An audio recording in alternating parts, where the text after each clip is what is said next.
Voilà une entrée en matière corroborative avec des points de vue qui sont suffisamment carrés pour qu'on puisse aisément les discuter. Je vais passer la parole à Isabelle, tout d'abord pour elle-même intervenir un peu en contrepoint, puis ensuite poser des questions, débattre. Moi, j'aurai un certain nombre de questions. Et la première, elle serait, mais Alexander, vous y répondrez plus tard, la curieuse disparition dans ce monde multipolaire de l'Europe, qui représente à la fois pour la Russie, vous l'avez d'ailleurs signalé globalement d'un point de vue de sa surface commerciale, ou même dans ses relations avec la Chine ou avec les États-Unis, un partenaire, et en tout cas, voilà, certainement, et qui adopte à l'égard de ces trois grandes puissances une position légèrement différente, y compris pour interpréter ou les partenariats ou les confrontations entre ces puissances. Isabelle. On y va. Alors déjà, je m'excuse de mon retard. On a expliqué le vent de la Sibérie, la Russie, la neige à Nice, l'arrivée, voilà. Bon, néanmoins, je suis ravie de retrouver Alexandre ici. Alors, moi, je pense que tout a été, dans les slides, tout a été dit. Donc, ce que j'ai trouvé important il y avait dans quelques le petits texte, commentaires en plus, j'imagine très bien, mais qui soulignaient plutôt la netteté des positions qui étaient déjà dans la présentation. J'imagine sur quel point. Donc, ce que j'ai trouvé très intéressant dans ce papier, c'était le fait d'insister sur la densité et surtout sur la grande diversité des liens établis avec une certaine constance par la Chine et la Russie au cours du dernier quart de siècle, et d'évoquer en substance ce qui me semble être le point fort de la relation, c'est-à-dire la capacité que ces deux pays ont acquise à parler des questions qui fâchent et à traiter assez franchement, je crois, des dossiers difficiles. Et ça, je pense que c'est un point qui fait que la relation peut-être est plus robuste que ce que, vu d'Occident, parfois on peut se représenter. Donc j'ai trois petits développements pour rebondir sur le propos d'Alexandre et puis pour terminer quelques questions. Le premier point, c'est peut-être à ça que faisait allusion Louis Gauthier. Vous avez donné l'impression que le facteur Occident, résistance à l'Occident, résistance à ce que vous appelez le démocratisme occidental, je suis sûre que ça va susciter pas mal de questions. Vous avez donné le sentiment que c'était l'élément prédominant, le facteur prédominant parmi les moteurs du partenariat sino-russe.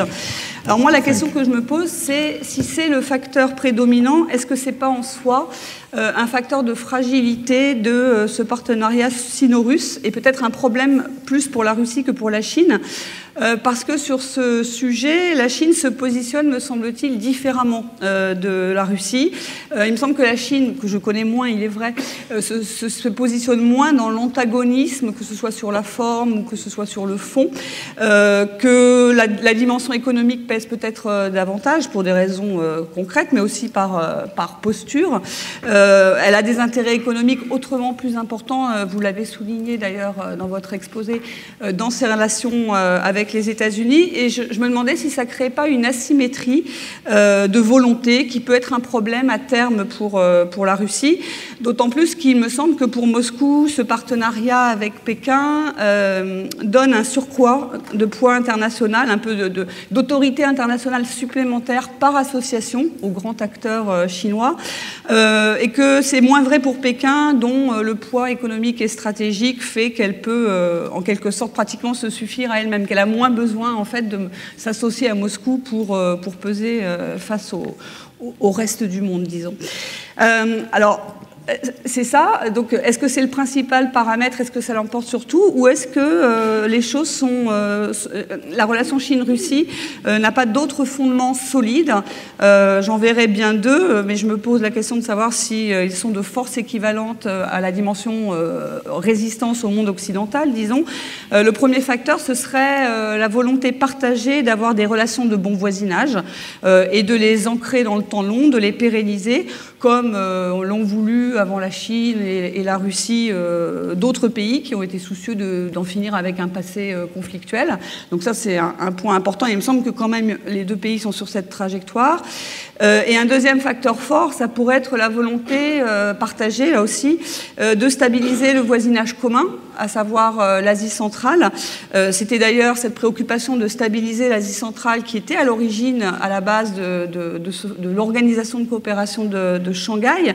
Et j'aimerais bien avoir votre avis là-dessus parce que ici, l'idée est assez répandue que l'Asie centrale va être un point de crispation fort entre la Russie et la Chine, un foyer de tension presque inévitable.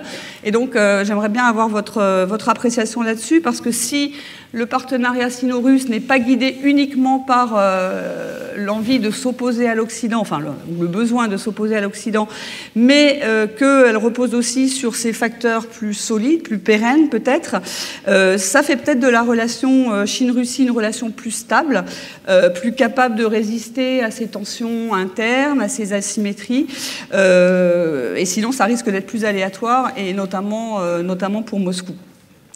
Donc ça, c'était mon premier développement. Le deuxième, porte sur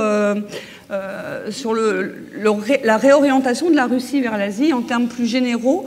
La relation avec la Chine, c'est clairement la composante majeure, pour l'instant en tout cas, de ce mouvement de rééquilibrage vers l'Asie, de la politique étrangère russe et des relations économiques extérieures de la Russie.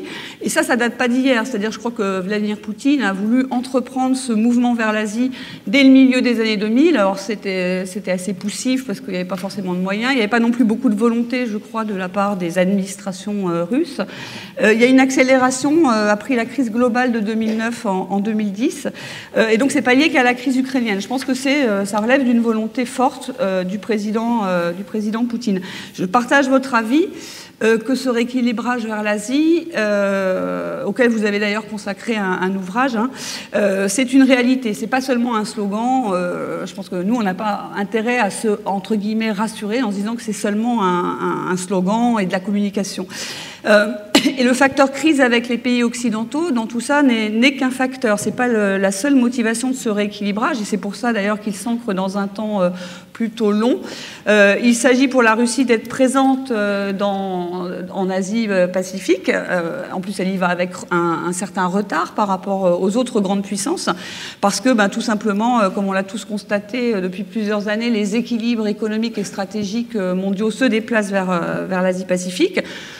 Pour la Russie, qui veut être reconnue comme une puissance qui pèse en termes globaux, qui pèse sur les grands dossiers internationaux, elle peut plus se permettre d'être, pas absente, mais d'être, disons, velléitaire et un peu elliptique, un peu en pointillé en Asie. Il y a aussi, évidemment, mais vous l'avez mentionné dans votre exposé, Alexandre, c'est profiter des dynamiques économiques en Asie-Pacifique pour essayer d'attirer des investissements dans l'extrême-orient russe. Vladimir Poutine l'a encore dit en novembre dernier, c'est une priorité nationale, c'est un problème de sécurité pour la Russie. Donc ça, c'est un deuxième facteur très important de ce mouvement vers l'Asie. Je dirais pas pivot, parce que pivot, c'est trop radical, mais en tout cas, rééquilibrage, volonté de rééquilibrage, ça, c'est tout à fait clair. Et il me semble qu'à l'origine de ce mouvement vers l'Asie, il y avait un autre objectif de la Russie, qui était la volonté de ne pas être dans un rapport de trop grande dépendance par rapport à la Chine, de ne pas avoir une relation trop étouffante, trop étroite, mais étouffante parce que déséquilibrée vis-à-vis de Pékin, et sa nécessité de nouer des liens avec d'autres partenaires asiatiques, de diversifier le vecteur asiatique, comme disent les Russes, de la politique étrangère. Et là, on peut se demander si, dans sa configuration post-2014, la relation Chine-Russie n'est pas un peu un boulet, si j'ose dire ça comme ça, par rapport à cet objectif du rééquilibrage de la Russie vers l'Asie, de ce souci de cultiver une diplomatie asiatique plus pluridimensionnelle. Ça s'adresse à l'Inde, ça s'adresse au Japon, ça s'adresse de plus en plus aux pays de l'ASEAN, en premier lieu le Vietnam. Alors là, je trouve que la situation pour la Russie est un petit peu... on est un peu à un tournant, c'est-à-dire que j'ai l'impression qu'on peut constater qu'en Asie, que ce soit du côté du Japon, que ce soit du côté de la Corée du Sud, que ce soit du côté du Vietnam, il y a des pays asiatiques qui trouvent qu'il y a un regain de crédibilité de la Russie sur le plan militaire, sur le plan stratégique. L'effet Syrie, entre autres choses, qui joue dans ce sens-là, et qui commence à repenser la Russie un peu comme un facteur d'équilibre dans les affaires asiatiques, à un moment où eux, ils trouvent qu'ils en ont besoin, parce qu'ils n'ont pas envie de se retrouver dans une rivalité sino-américaine qui irait grandissant. Et donc la Russie, avec son armée un peu plus active, un peu plus reluisante, si l'on peut dire, avec sa diplomatie aussi très active, on a vu ça aussi en Syrie, on parle beaucoup de l'intervention militaire, mais je crois que la Russie a montré aussi une grande habileté sur le plan diplomatique. Donc voilà, est-ce que la Russie peut à nouveau jouer un rôle d'équilibre? Et en même temps, ce sont les mêmes qui se posent la question de savoir si justement la place de la relation avec la Chine n'est pas trop pesante, trop importante pour que la Russie puisse avoir une politique asiatique vraiment indépendante de la Chine. Et ça, évidemment, pour des pays comme les pays de l'ASEAN ou le Japon, qui ont des problèmes territoriaux avec la Chine, ça a quand même une certaine importance. Et donc, la question qui se pose pour ces pays qui trouvent que la Russie aujourd'hui est plus crédible comme puissance régionale, c'est est-ce que la Russie ne va pas toujours, finalement, au bout du bout, prioriser les intérêts de Pékin au détriment des autres partenariats asiatiques, parce que tout simplement, elle a trop besoin de cette relation avec la Chine. Et il y a plusieurs éléments qui alimentent un peu ces réflexions. C'est par exemple le fait que sur la mer de Chine du Sud, la Russie, qui jusqu'à un passé récent avait été quand même très modérée, très prudente, essayait surtout de ne pas s'en mêler, a dû un petit peu ces dernières années sortir du bois et aller un peu plus dans le sens de la position chinoise. Alors pas assez aux yeux de Pékin certainement, mais quand même il y a eu des évolutions. Et de la même manière, ces évolutions en matière de vente d'armes que vous avez évoquées, c'est vrai qu'il y a des verrous qui sautent, le S-400, le Sukhoi 35, etc. Ça aussi, ça alimente, je pense, sur le plan régional, les inquiétudes qu'il peut y avoir sur est-ce que finalement on peut s'appuyer vraiment sur un partenaire russe un peu plus robuste, ou est-ce qu'ils sont déjà un peu trop prisonniers de la relation avec Pékin. En tout cas, c'est une question que se posent les pays de l'ASEAN, l'Inde ou le Japon. Japon qui d'ailleurs, quand on parle avec des chercheurs japonais, ils estiment tous assez unanimement que la Russie sous-estime le danger chinois. Alors, est-ce que la Russie peut atténuer ses doutes ou ses hésitations de la part des autres pays asiatiques? Est-ce qu'elle essaye d'atténuer ce doute? Est-ce que, par exemple, elle essaye de suggérer qu'elle pourrait jouer un rôle un peu de modérateur sur la Chine dans les affaires régionales? Est-ce qu'elle a des marges de manœuvre en ce sens? Est-ce que ce serait un peu le sens caché de cette proposition des Russes avec les Chinois sur une nouvelle architecture de sécurité en Asie-Pacifique? Alors, la Russie, là-dedans, valorise le partenaire chinois, mais en même temps, elle valorise le poids de l'ASEAN, le fait que l'ASEAN devrait jouer un rôle très important dans tout ça. Donc, est-ce que c'est une hypothèse complètement absurde, ou est-ce que la Russie essaye de montrer qu'elle pourrait jouer ce type de rôle? Et puis un troisième point, c'est est-ce que la relation avec la Chine, est-ce que c'est pas aussi un boulet à nouveau, mais là plus du point de vue interne, c'est-à-dire pour le pouvoir russe par rapport à l'opinion publique? En tout cas, c'était le cas, je crois, dans les années 90 jusqu'à peu près le milieu des années, enfin, je dirais même la plus grande partie des années 2000, quand il y avait un débat très contradictoire sur, voilà, est-ce qu'on fait bien d'aller aussi loin dans les relations avec la Chine? Je me souviens d'avoir entendu des questions sur est-ce qu'on devrait vendre de l'énergie à la Chine et alimenter ainsi la croissance chinoise, etc. J'ai entendu pas mal de choses allant dans ce sens à Moscou. Est-ce qu'aujourd'hui, dans le contexte de la crise Russie-Occident que vous avez bien développée, et sur fond de sanctions. Est-ce que la nécessité du rapprochement avec Pékin fait désormais l'objet d'un consensus, ou d'un plus grand consensus en tout cas, parce que il y aurait un besoin de cohésion nationale qui serait un petit peu cultivée par les autorités russes, hein, bien sûr, sur le sujet. Qu'est-ce que montrent les sondages d'opinion à ce sujet? Et est-ce que, puisque vous connaissez bien la partie chinoise, est-ce que les Chinois se montrent sensibles par rapport à tout ça?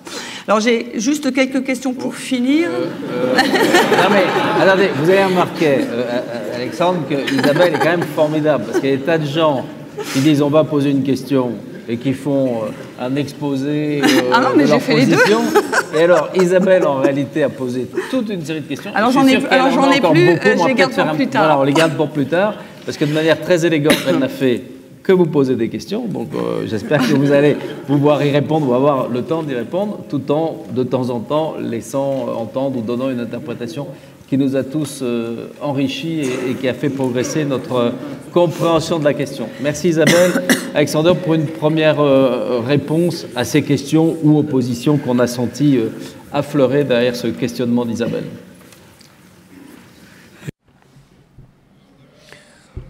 Eh bien,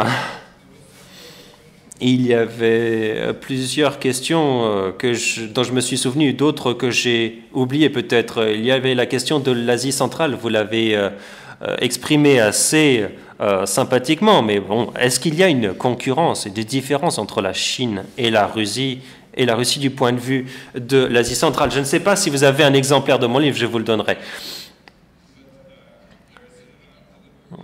Mais bon, en tout cas, il y a une partie d'un chapitre qui s'appelle « Le mythe de la confrontation avec la Chine en Asie centrale ». Et je vais vous donner la raison à cela. Eh bien, comme je l'ai dit au début, ce n'était pas qu'une question de politique extérieure, mais maintenant, les affaires universitaires sont très empreintes d'idéologie. Quand je viens en Occident, je me souviens beaucoup de l'Union soviétique parce qu'il y a certaines choses qu'on ne peut pas expliquer aux gens. Parfois, les choses sont tellement clivantes que les gens deviennent hostiles quand on essaye de leur expliquer quelque chose. Eh bien, ils ont tendance à être un peu trop excités. Et donc, bien souvent, les universitaires occidentaux suivent cette idée du soutien à la politique officielle. Et la politique officielle est très étrange, surtout aux États-Unis. Si vous prenez cette idéologie, à la fois la Chine et la Russie sont de mauvais pays, donc il faut leur apprendre quoi faire. Les Américains disent toujours, vous devez faire cela, la Russie doit faire cela, la France doit faire ceci. Il faut tous qu'on fasse quelque chose.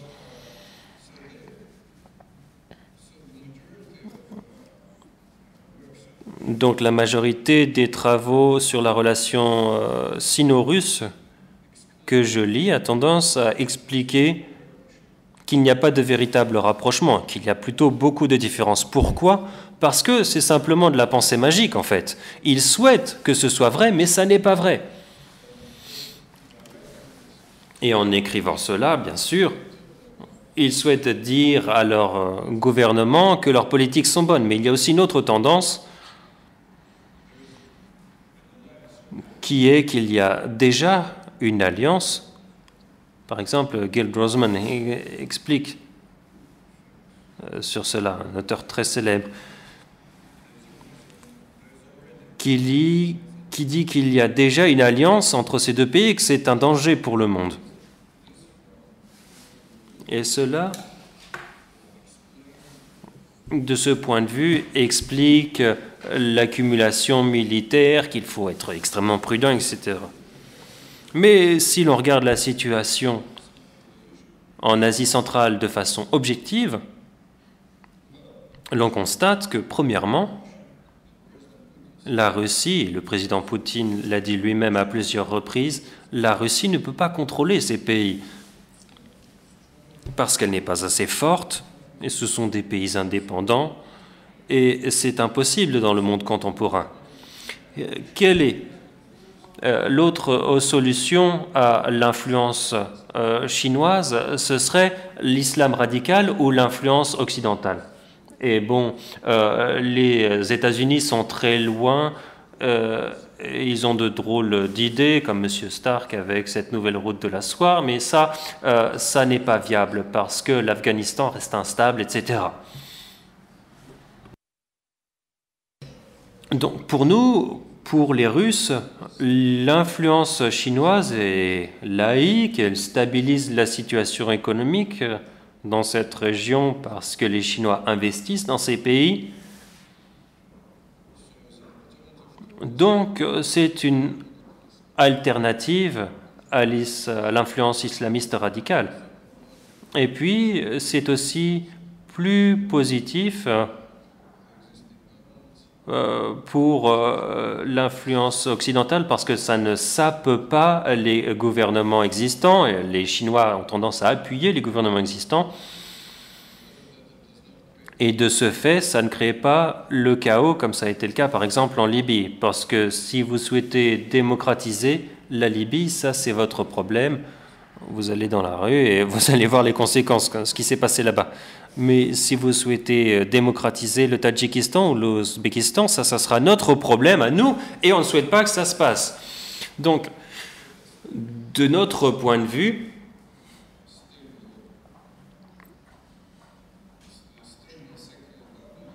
un gouvernement laïque et stable est une meilleure solution. Donc, l'influence chinoise va dans ce sens et pas contre cela. Et donc là, nos intérêts coïncident. Bien sûr, il peut y avoir une certaine concurrence entre certaines sociétés, de grandes sociétés d'État également, ou bien des sociétés qui ont des liens étroits avec les gouvernements dans les deux pays, mais ça ne vient pas saper l'étroitesse politique des relations entre les deux pays. Parce que il y avait auparavant des guerres économiques, comme on pouvait le lire dans la presse. Je me rappelle de la guerre des bananes, la guerre des pommes de terre entre les États-Unis et le Canada, mais ça ne vient pas saper, en gros, la stabilité des relations entre l'Union européenne et la Grande-Bretagne. Bon, maintenant, peut-être que ça n'est pas si stable que cela, mais bon, en tout cas, ça ne vient pas saper l'alliance militaire ou l'alliance entre les États-Unis ou le Canada. On peut, je dirais, épiloguer sur l'usage de la force, que ce soit par l'Occident ou que ce soit par la Russie. D'ailleurs, la Syrie montre l'exemple que d'une certaine manière, les canons n'apportent pas forcément la démocratie, mais n'apportent pas forcément la paix, ni n'apportent pas forcément la protection des populations. D'ailleurs, on peut se réjouir que, d'une certaine manière, les membres du Conseil de sécurité aient pu parvenir à l'idée d'un cessez-le-feu dans ce pays. Donc nous savons tous, pour connaître la difficulté du recours aux armes et surtout le fait que par le recours aux armes, on n'aboutit pas forcément à des solutions politiques, alors on peut s'opposer sur ce... Mais il y a justement un point qui est intéressant, c'est que la Chine est sans doute la seule qui aujourd'hui a une vraie puissance stratégique, une vraie influence stratégique, et qui a peu de recours pour l'instant aux armes. D'ailleurs, il faut...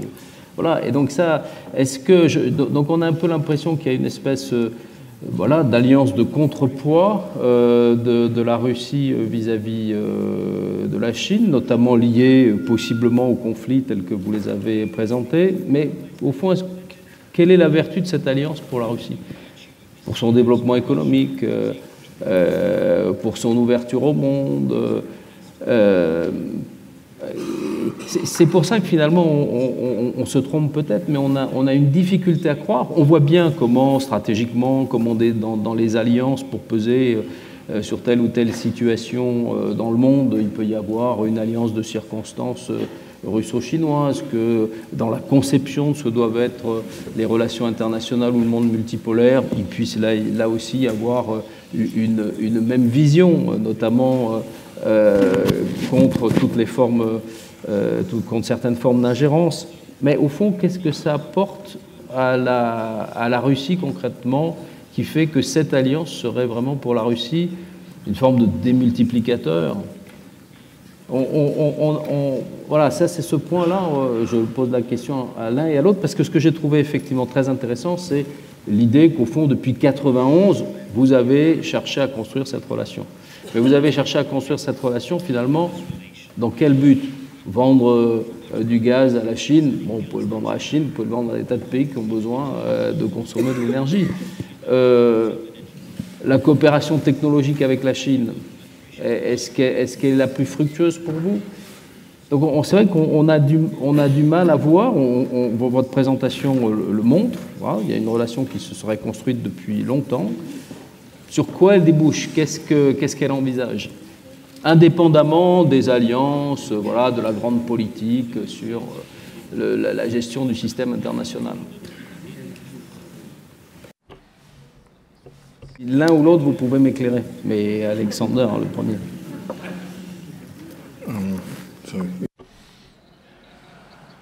Vous souhaitez prendre la question? Eh bien, je crois que c'était l'idée principale de ma communication. Mais je vais expliquer cela en peut-être 2-3 phrases à nouveau. L'idée est que l'avantage pour la Russie est très facile à comprendre. Après l'effondrement de l'Union soviétique, la Russie souhaitait s'intégrer dans le système occidental et elle a échoué. Elle a échoué parce qu'elle n'a pas été acceptée. Qu'était-elle censée faire? Elle a décidé de devenir un centre de pouvoir distinct, mais elle n'était pas assez forte pour constituer un centre de puissance distinct à l'égal de l'Occident. Elle a donc été forcée de construire une relation, pas une alliance, mais d'améliorer sa relation avec d'autres parties du monde, avec les autres grandes puissances qui développent cette idée d'un monde multipolaire. La Chine est l'un de ces pays, et c'est là l'idée force stratégique. Et puis il y a la question économique. Là, on en revient à ce que disait Isabelle. Après la crise ukrainienne, c'est vrai, et j'ai dit que le pivot vers l'Asie, ou que ça fait longtemps que l'on parle d'un pivot vers l'Asie, depuis les années 80, probablement. Mais on a vraiment pris cela au sérieux économiquement après la crise ukrainienne. Pourquoi? Parce que nous n'avons pas d'autre solution. La Russie n'a pas d'autre solution. On ne laisse pas les principaux oligarques russes même venir en Occident. Que peuvent-ils faire? Ils ont des craintes quant à l'avenir de leurs enfants qui étudient dans l'Occident, de l'argent qu'ils ont fait sortir d'Occident. Et bien sûr, ils étudient d'autres possibilités. Ils pensent à la Chine, ils pensent à l'Inde et les pays de l'ASEAN. De mon point de vue,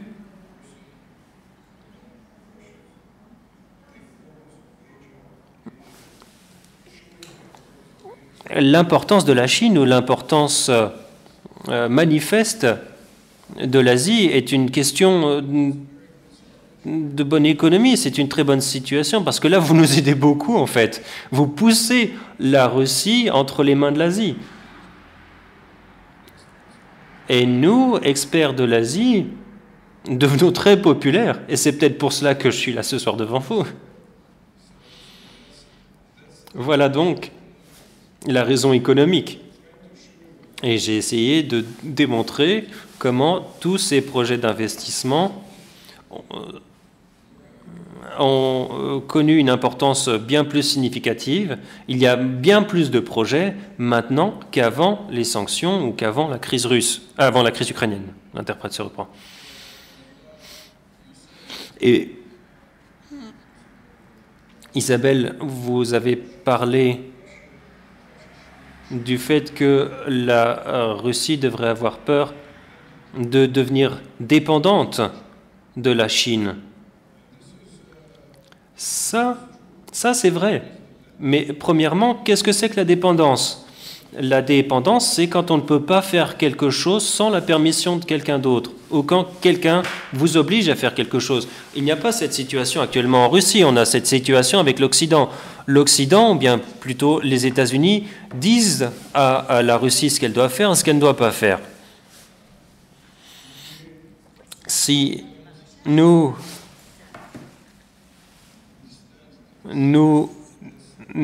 résistons pas à cette influence, nous serons comme l'Ukraine, où les États-Unis leur disent quel ministre nommer. Ce n'est pas quelque chose que nous souhaitons. Donc, quand quelqu'un vient nous voir et nous dit qu'il faut qu'on ait peur de la Chine, bien souvent, je leur demande pourquoi est-ce qu'il faudrait qu'on ait peur de la Chine. La Chine n'a jamais fait de choses de la sorte.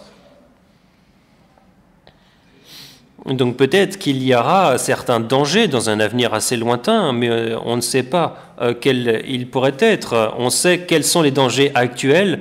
La politique extérieure est fondée sur ce qu'il se passe actuellement. Et puis, parallèlement, la Russie développe non seulement de meilleures relations avec la Chine, mais aussi avec bien d'autres pays, avec le Japon.